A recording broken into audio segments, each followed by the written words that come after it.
ये सुपरमार्केट वाले किस तरह से सुपर ट्रिक्स लगा के आपको अपना माल बेचते हैं, जरा ध्यान सुनेगा।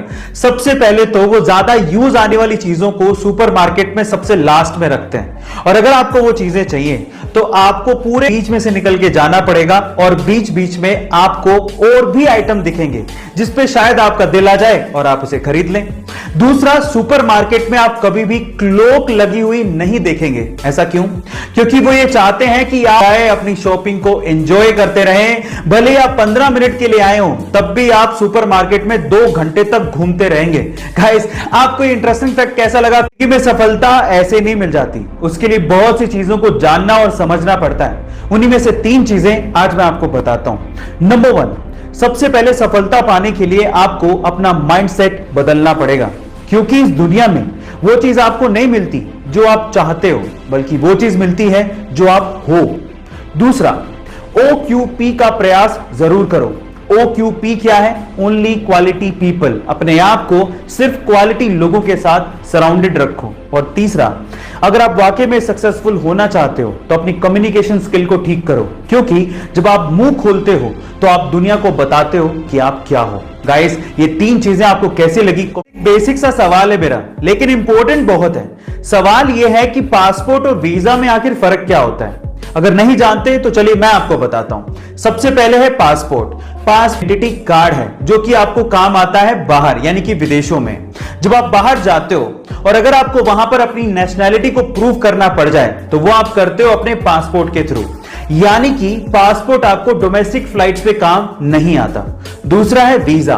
वीजा एक तरह का रिटन डॉक्यूमेंट है जो कि आपको वो देश प्रोवाइड करता है जहां पर आप घूमने जा रहे हो। उस वीजा पे ये साफ साफ लिखा होता है कि उस देश में आप कितने समय तक रुक सकते हो।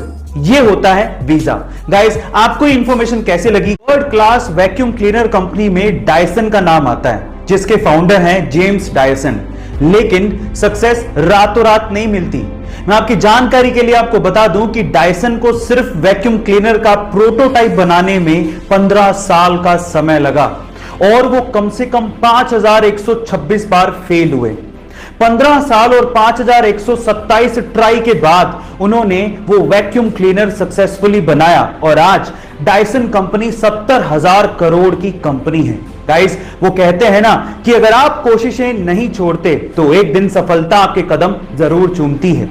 गाइस, आपको डायसन की ये स्टोरी कैसे लगी? इंडिया में सरकारें किसी न किसी कॉन्ट्रैक्टर को चुन के उन्हें टैक्स पेयर का पैसा देके सड़कें बनाने को कहती हैं, लेकिन कई कॉन्ट्रैक्टर्स सिर्फ अपने फायदे की वजह से लालच में आके हल्का मटेरियल यूज करके खराब या फिर काम चलाऊ सड़कें बना देते हैं, जो कि थोड़े ही दिनों में टूट जाती हैं या फिर उनमें गड्ढे पड़ जाते हैं, जिसकी वजह से एक्सीडेंट्स होने के चांसेस सबसे ज्यादा होते हैं। लेकिन अब NHAI यानी कि national highway authority of India के लिए सख्त रूल्स निकाले हैं। इन रूल्स के मुताबिक अगर किसी कॉन्ट्रैक्टर की सड़क निर्धारित समय से पहले ही टूट जाती है या फिर वो सड़क खराब बनाता है तो उस पर 1 करोड़ से 10 करोड़ रुपयों तक का जुर्माना लग सकता है, और अगर उसके द्वारा बनाई गई सड़क में गड्ढे की वजह से किसी का एक्सीडेंट हो जाता है तो कॉन्ट्रैक्टर को 2 साल के लिए प्रतिबंधित भी किया जा सकता है। गाइस, आपको ये रूल्स कैसे लगे?